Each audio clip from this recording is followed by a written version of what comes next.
Welcome to the She Heals the World talk show with Dr. S, the place to hear stories of heart-driven women creatively living free. Our episodes highlight conversations and insights that support the values of self-care, creative and personal freedom, slower living, happiness, health, and wellness to help you live your absolute best life. To be a part of the movement and join the conversation, step inside our free Facebook group, She Heals the World, and say hello. It brings me great joy to bring you our next episode.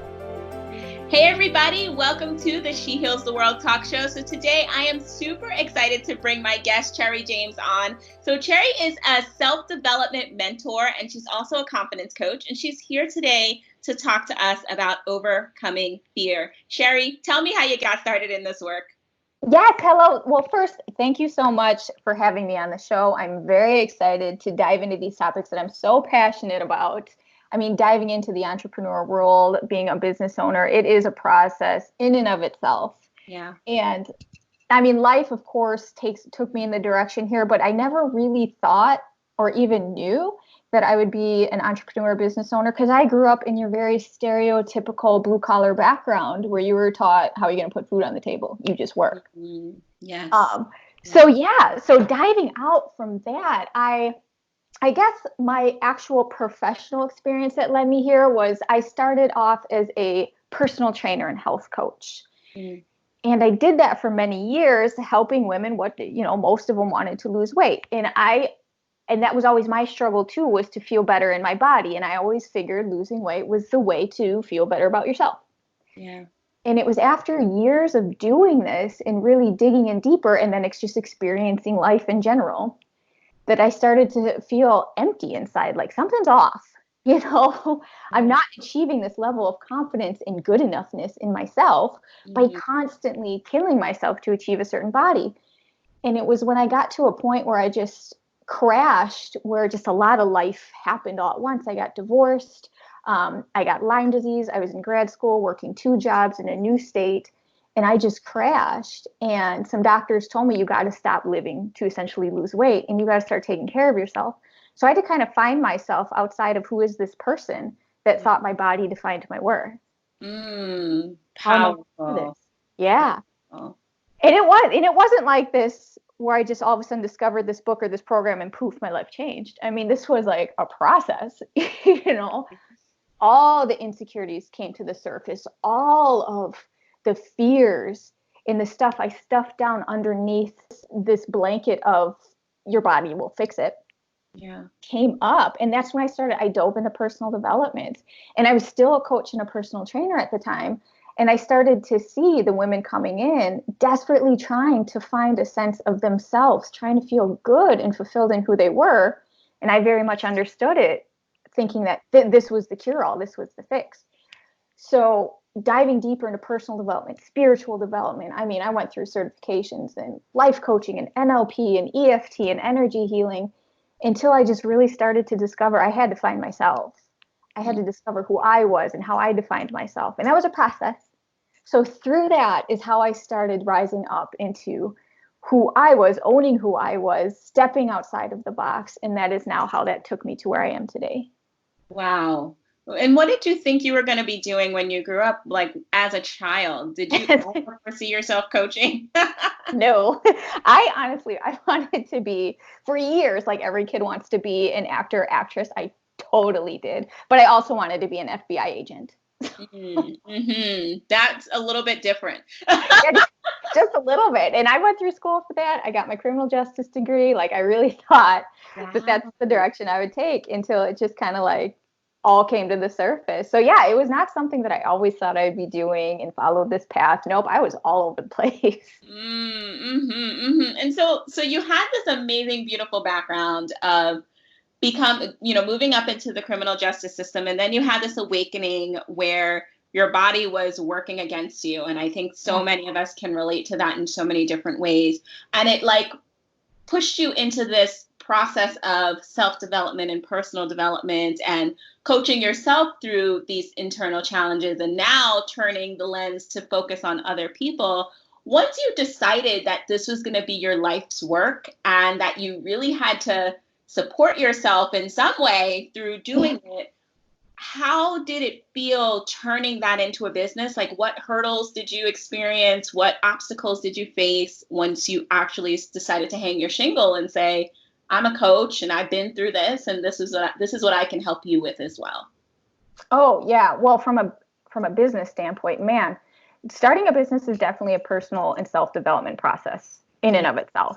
Yeah. You face the fears that I was facing with my body and rising up to myself came into then the business world. What are other people going to think of me? Are other people going to judge me? Do I know enough? Am I ready? Like all those things. And I did not have a background in business at all.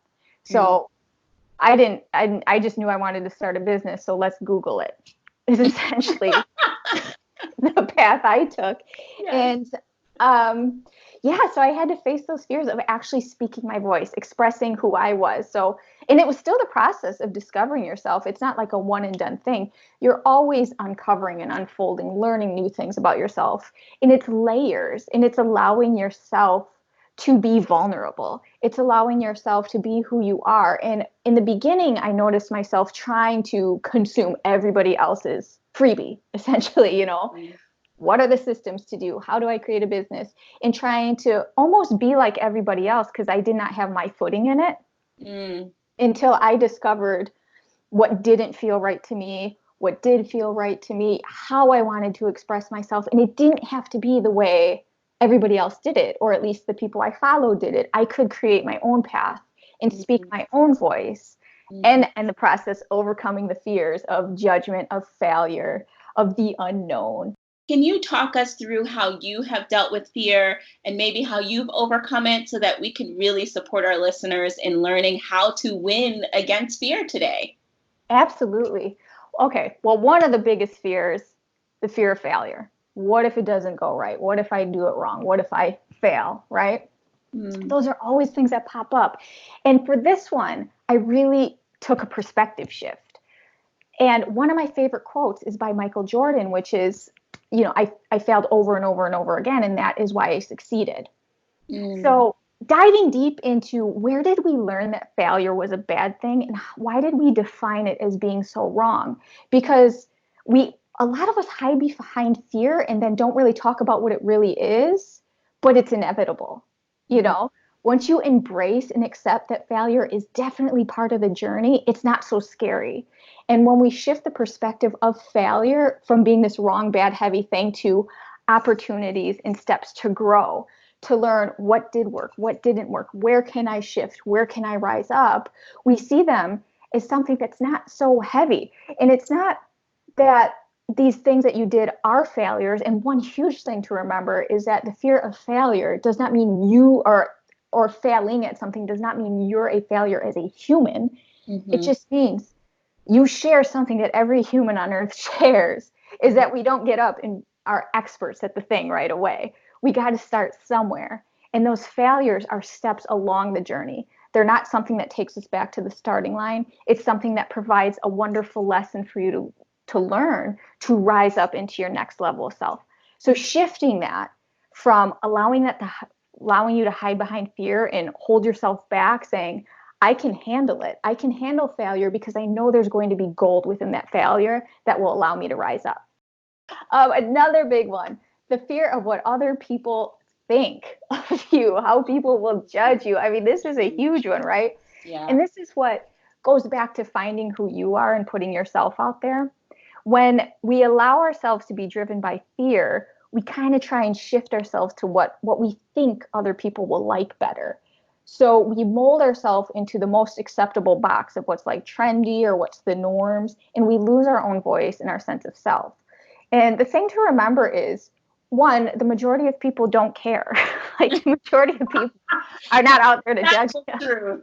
Don't we totally overestimate how much other people are involved and care about what we're doing? Absolutely. And the thing is, everybody's trying to do their own thing, live their own life. They're worried about their own fears. Yes. Number two, a lot of times our fears come out of what we assume people are going to think or say, not what's actually reality. We just create these assumptions that people are going to judge us in a certain way. And that's just coming from our own inner, am I good enough type of stance rather than these are what people are actually saying. And the thing is, when you know what you want to say, when you're passionate about something, you're going to get so many people that relate to it, that support you and love you so much more than you will get, let's say, haters or judgment. And it's not to shy away from, because there are those people out there and that do judge, but always remembering that judgment comes from a place of projecting somebody else's disowned pieces of themselves. So if somebody else is judging you, it's nothing to do with you. It has more to do with them. So don't let yourself hold yourself back from the possible one or two people that will disagree with you or judge you, from all the people that you could help. And you get used to it. I mean, the beginning of any time we step out there and do something, it's the scariest time, right? Mm-hmm. When we own what we have to say and put ourselves out there, we're not so worried about the people who disagree with us or the people who might judge us. We're more concerned and focused on all that we could do to shift this world to be a better place. Yes. I also think kind of like what you're saying with not worrying about what other people have to say, this is also big with people who are transitioning out of their working world. And I have to say to a lot of the listeners, when I first left my traditional 9 to 5, I was in probably, other than doctors, I was in the field where you would probably get the most criticism for going and building your own business. I came from the nonprofit space. It was part political, part educational. A lot of people that I worked with were at very, very, very high levels, overseeing government agencies, million and billion dollar enterprises. And here I was jumping out to just do my own thing and kind of go rogue. And I have to tell you, all the people that I thought would talk about me for taking the leap that I made, most of them contacted me to ask me how they could do it too. And so let me just say that you may feel like people are going to criticize you, but really, if you believe in God or if you believe in a higher power, you got that divine download and that vision, because maybe you're supposed to lead the way for those same people that you think are going to judge you. So definitely follow your own inner north, follow your path, keep moving forward, and don't worry about what everyone else has to say. You may be positioned to lead the pack in a way that you never thought you ever could. Absolutely. And bouncing off that more, I mean, taking your own path, starting your own way, going against the norm is one of the most courageous and brave things you could do. Yes. So yeah, those fears that you're feeling, you are not alone. Everybody has those, every single one of us, especially when we're taking a new step, and it's okay. You are absolutely not alone, but to do it anyway, that shows some true inner strength, bravery, and courage. Do it anyway. Yes, I love that quote, feel the fear and do it anyway. Which kind of brings me to my next one, which is essentially, you got to face it to go through it. And I know we hold ourselves back hoping, I'll do it when I'm ready, meaning I'll do it when there's no fear there, when it feels really good. But the way to work through it is you got to go through it. So you got to feel the fear and do it anyway. Do it afraid, because that's what's going to truly show yourself that you absolutely can do this. And you don't have to let the fears take the driver's seat. You could say, thank you, fears, for being there for me, for keeping me safe and in this comfort zone that we know what's going on. But thank you, I've got the wheel now. And step out there and do the thing. And you know what? Those fears will release as you do it, because you're gonna create a whole new comfort zone, because you're expanding that bubble and be like, man, I did this. And that's just gonna really fill you up even more. Yeah, you gotta go through it. We always invest so much energy in figuring out how to get around the system, how to skate, how to find another way, what's the quickest path to success. It's you just gotta go through it. Go through the thick of it, go through the good, go through the bad. Earn your battle scars and come out on the other side, because it's all about who you're becoming as opposed to what that end result is and what you're creating. You will become a better business owner when you have had certain experiences. And so don't shy away from them. Just go through it. Absolutely. And also remember, like I said, you're not alone, and it's not going to be perfect. Let go of it being perfect, of feeling everything has to be so perfectly manicured and tailored. I will own that I am the queen of grammatical errors. Pretty much anything I put out there, you're going to find something misspelled. Yeah. And I'm just, it's okay, because, most people don't care. I've actually never had anybody write me saying, do you know you had something spelled wrong there? Because that wasn't the point of the post or the product or whatever. Yeah. So no, it does not have to be perfect. And we can get in the zone of comparison when we're looking at what everybody else posts, for example, on social media, to remember that everybody else is posting what they want you to see. All right. Very few people are willing to take that step into authenticity and vulnerability and show you, hey, it's kind of a mess behind the scenes here. It's not perfect. We do fail. And when somebody puts out that perfectly filtered and veiled picture with those words that they might have spent hours on, expressing their soul, crying their way through it, to put out this one post, and we're like, I'm not as good as her. Remember, they're going through battles too, just like you. None of us are alone in this. It's messy behind the scenes. It's imperfect, but it is so worth it, because once you allow yourself to do it imperfectly, you're going to release so much of that pressure and weight that you put on yourself. Yeah, I love that whole thing with being vulnerable and like really showing the humanity of people by failing publicly and being able to pick yourself back up and say, yep, I tried it, which is more than a lot of people can say. And I think that's why you don't get judged for, a typo, or, if your landing page is ugly, or if your branding colors are off, or, all the things that when we first launched, it's like, if you're not embarrassed by your first website, you totally waited too long to launch. If you're not embarrassed by your first social media post or your first video, you waited far too long to step out there, because other people are looking at you not to criticize you. I really think people genuinely want to support and love on others. And so people are not going to criticize you, because at the end of the day, you're still doing more than they are. You stepped out and took the risk. You stepped out and put yourself out there. You publicly said, like, here I am. I'm building this. And you know what? I'm going to give it all I got. And that, I have to say, is commendable, even if you have a few typos on the page, or, from where you are. And it's the beginning. You got to start at the beginning, and it's completely okay, because you got to go through all those steps to get to the next level and next level. And you know what? Perfect is not relatable. So yeah, I mean, these things have helped me so much. They've transformed me so much, going through the messy learning, and kind of bouncing off what you said. My first few marketing writing, my copywriting and marketing sounded like boring academic papers. I'm raising my hand in solidarity with you. Yes. Right. So that was the shift, to learn how to actually speak just how I would speak to other people in marketing, versus write an academic paper that was perfectly manicured and just bored everybody to sleep, Yes, Cheri. These tips have been so helpful for us to really get to know you more and to get your advice on where you've come from and your story. So if you could look back and give yourself any piece of advice 10 years ago, what would it be? It'd be to stop caring what other people thought and just get to know who you are and live that. I love it. Beautiful. So what's that website our audience can find you at, Cheri? You can find me at cherijames.com, or I'm really active on Instagram, which is I am Cheri James.